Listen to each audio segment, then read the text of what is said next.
We have chosen the second scenario as to the 4-year-old daughter who was crying about her clothes for the preschool Valentine party. So as we try to identify the problem, we have found out this was the child's inability to make the difference between the non-transparent objects. She cannot understand the consequences of some searches as to if you do this, then you can't do that, or if you do this, then you will have to do that.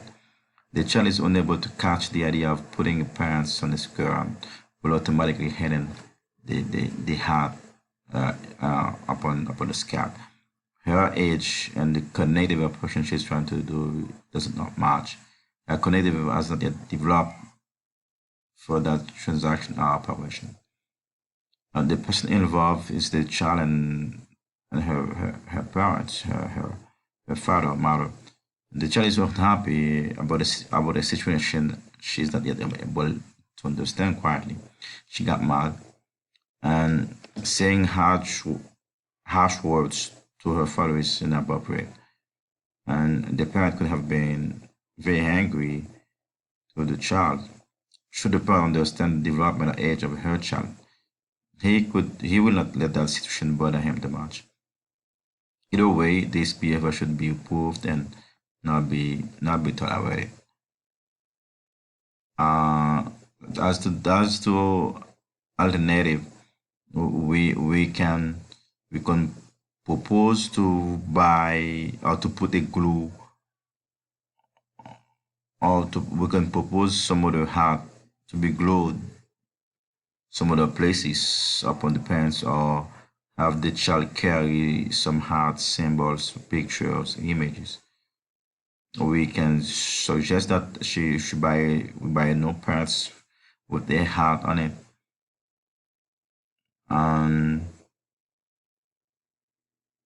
and and also as to punishment, we can express disagreement with this kind of behavior. We can tell or show that we are unhappy and we are mad with behavior, and suggest that this is not be repeated or and any longer, and this kind of behavior can be accepted or tolerated.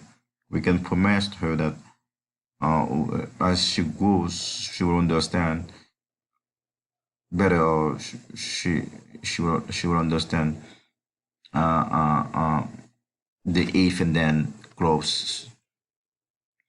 We can even try to simulate some situation as to close and open the door. If you close the door, then you won't be able to see people inside. And this is the way to explain to her what's going on, and what will happen if she and this if this behavior is to be continued. As to future expectation, we can express love and compassion to the child. Tell her that we are unhappy. We are happy that she wants to choose the way to dress and to go to an activity. We can express other concerns as to the way she talks to her parents. This behavior is not accepted and going to be tolerated, and will be corrected appropriately next time this happens. We can even this can even prevent her from going to a party. I think that's it for this assignment.